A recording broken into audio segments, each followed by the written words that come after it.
Hey everybody, welcome back to Grit and Grind. So this is a very impromptu video today, but update. It is really warm out here. It is very beginning of July. It's been muggy because it's been raining, but the sun is out. It is warm. And this wasn't a video that I was expecting to make. This is very impromptu, but I was out on a job 2 days ago and my blower would not idle for the life of it. So we're gonna have to pull that out and see what's going on. So I think I know what's going on, but it could be a couple of things. So this is a steel BG86C, and it does have fuel in it. It's hard to tell on camera, but there's a quarter tank of fuel, so it shouldn't be that in theory, but it could be a couple things. Again, I think I know what it is. I'm going to take you along for the ride, but before we do, let me set you up on a tripod and we'll show you what this is doing. Actually, before I do that, I know I'm going to need these keys. And we'll unlock this. And there's this scrunch tool. Gonna need that more than likely. Maybe I'll need another wrench, but we'll start with that. Set that back over here. So yeah, let me get you on a tripod and I'll show you what this is doing.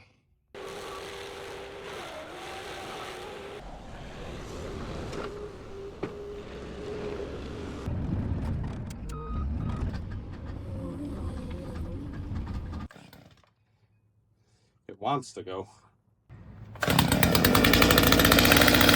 we go.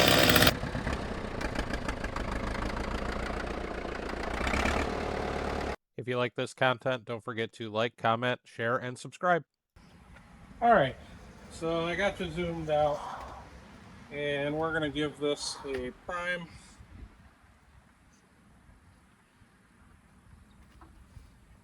Turn that on to start. See how it's just dying immediately?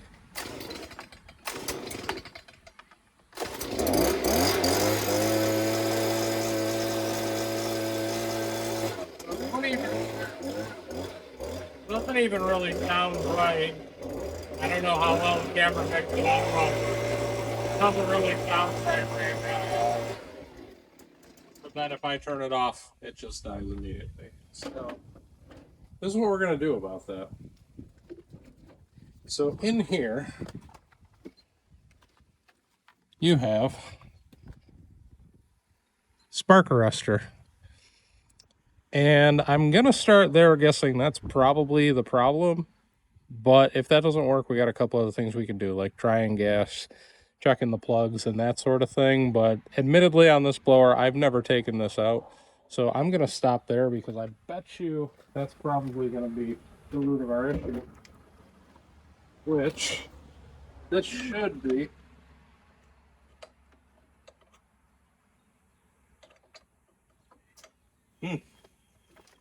I thought these scrunch would take it out, but apparently they are not the right size.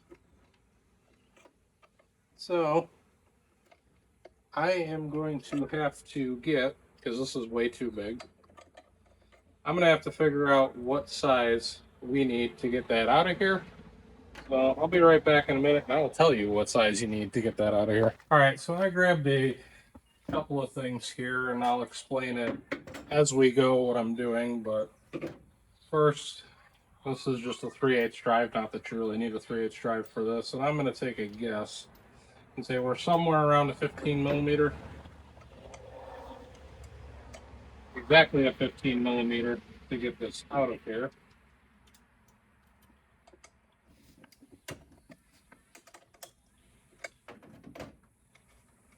Just like that, comes up pretty easily. So actually, that might not be the issue, because I was thinking this would be clogged, but you can actually go through it or see through it pretty good, and even shows up pretty well on camera. But if this was completely caked up with stuff, you wouldn't be able to see out here, and this won't breathe. So what you can do, which I'll demonstrate with the torch, is you can actually burn this off. So you don't need a torch, you can do it with a lighter. But I have a torch out here, so that's what I'm using. But a lighter would burn this up, anything that's on here. So I'm just going to clamp this just like so, because I don't want to burn myself.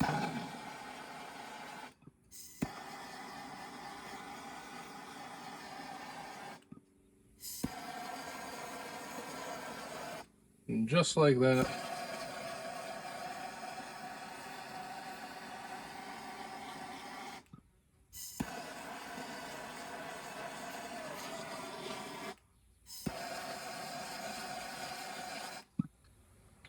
So, there'll be smoke in here, but I'll bring it back up to the camera. So I don't know how well it shows up on camera, but it's not really black anymore, black soot. Now, it is illegal if you have a dealer to take this out and not put it back in. So if a dealer works on this, you have to have it, is what I'm telling you.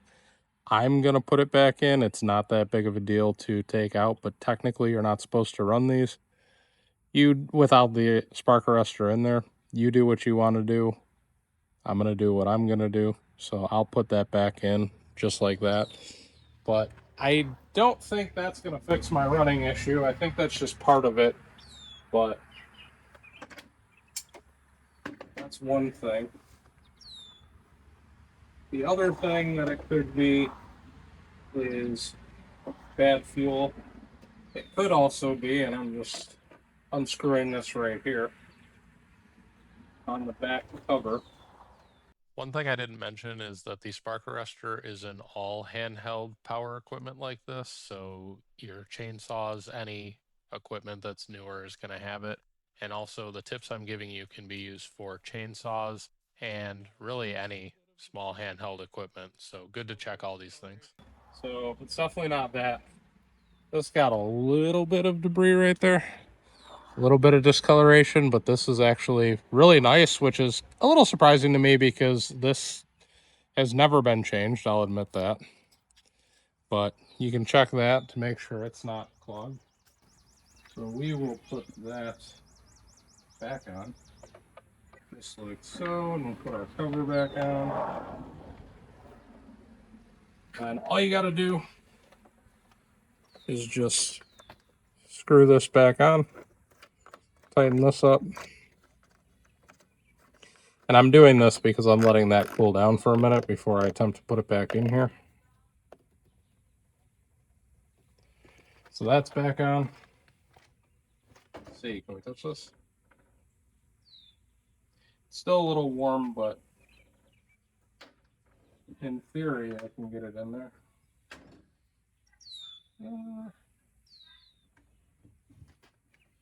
That's the, I guess I'll show you that real quick. It's the hole that it came out of. So, pretty easy.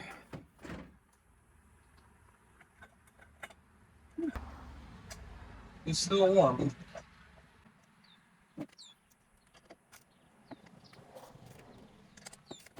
So using our 15mm to get her back in there. Make sure you don't strip this out.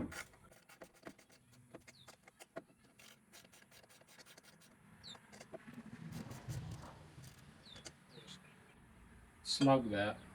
It does pretty much stop. You don't want to over tighten this. I doubt this is going to fix the issue, but we checked air cleaner and we checked that next we could do is dump out old fuel because this fuel is a little bit old.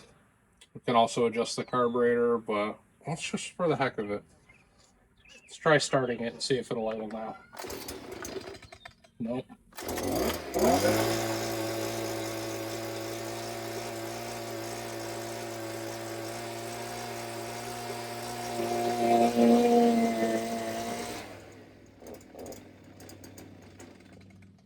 So the high end does sound a little better, so that definitely helped, but it still doesn't want to idle, so we're going to have to adjust the low end for this. So LA is going to be your idle, and then you have a low high on here.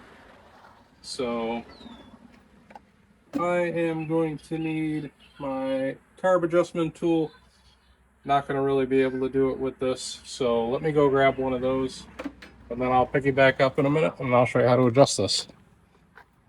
All right, so I have my adjustment tool, which for the steel, they give you a bunch of these, and it's pretty easy. It's just a flathead screwdriver, but other carburetors have different tools, so you can get a carb adjustment kit. If I remember, I'll link one in the video description below. But there's 3 adjustments on here. So your first one is going to be LA, which is your idle. So if you turn it clockwise, it increases RPM, counterclockwise decrease, and then your L is for your low. So when you're just at idle, that adjusts your low. Same thing, clockwise will increase, counterclockwise will decrease, and your H is your high, so your high RPM, so when you're at full throttle. And clockwise will increase, counterclockwise will decrease.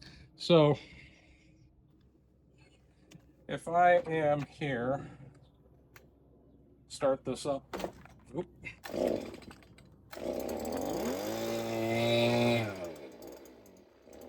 So it still doesn't exactly want to idle.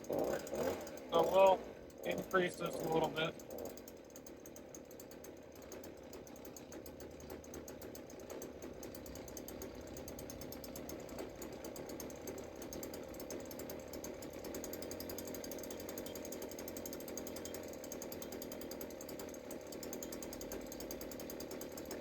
You want this to run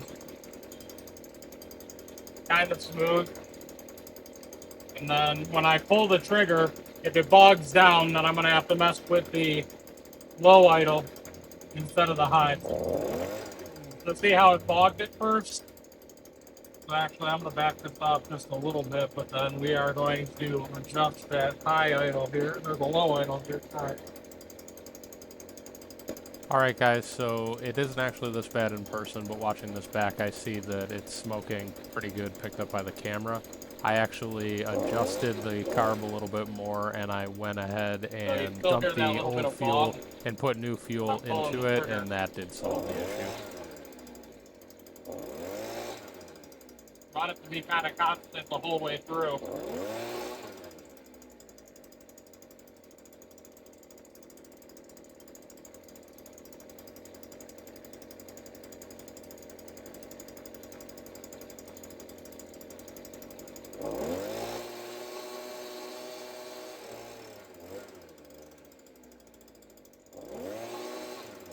Yeah, you got constant now, because it idles okay.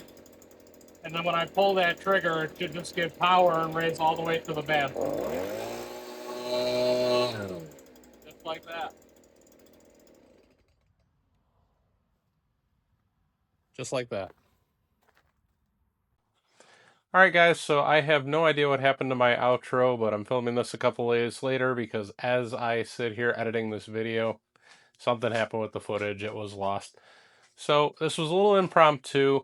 These steps that I showed you are actually really good for any sort of outdoor power equipment. So whether it's a blower, backpack blower, handheld blower, chainsaw, trimmer, anything like that, they all have the same troubleshooting steps. The newer stuff all have the spark arrestor now. So hopefully you found this helpful. Let me know, is there anything that I missed out in troubleshooting or something I could have explained better? And as always, let me know what you want to see down in the comments below. Other than that, there's going to be some videos popping up on your screen now, so don't forget to like, comment, share, and subscribe for more content.